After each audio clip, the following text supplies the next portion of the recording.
ni bagian apa? Bagian apa ni? Kami Penjaga. Cakap sesuatu. Kami bahagian pencatat. Cakap apa-apa? Majulah sukan untuk negara. Hari Raya. Hari ini. Cakaplah bagian apa? Bagian apa? Kami bagian lorong. Okey, okey. Yang terbaik. Alright. Kau bagian apa, Bas? Bagian apa? Teknikal. Teknikal Teknikal dan peralatan. Alright, okey. Apa ni?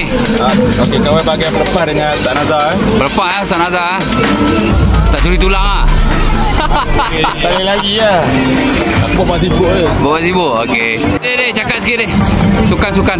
Alhamdulillah, sukan kita dapat berlangsungkan dengan keadaan cuaca yang diizinkan oleh Allah. Alhamdulillah banyak-banyak. Alright. Kita berharap supaya perjalanan sukan kita pada hari ini akan berjalan dengan jayanya sampai selesai insya-Allah.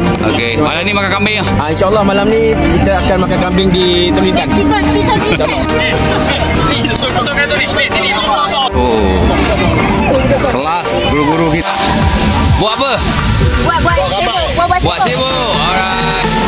Ajak open house. Ambil anu. Amin.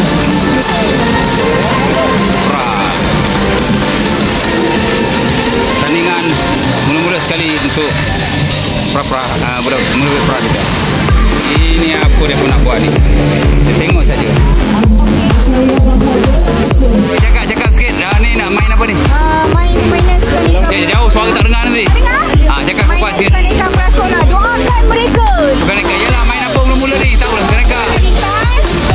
Halangan. Lompat halangan. Okey. Lepas tu main game biasa. Alright. Pik halangan kan Pik? Lompat halangan. Okey. Sekali apa?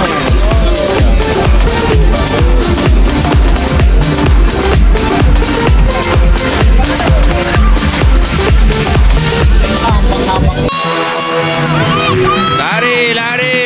Hello. Pandai. Ambil air. Wow. Very good.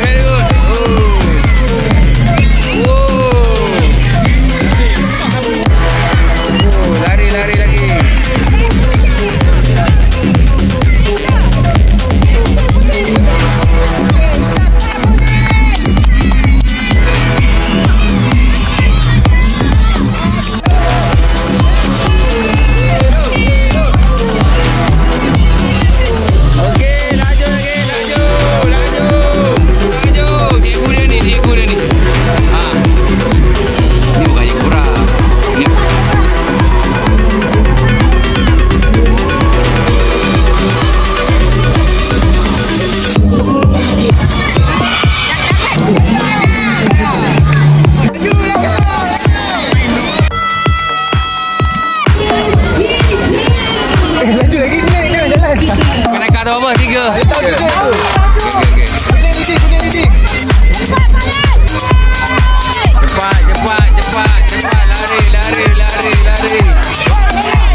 Tahun 3. Semangat guru-guru dan murid.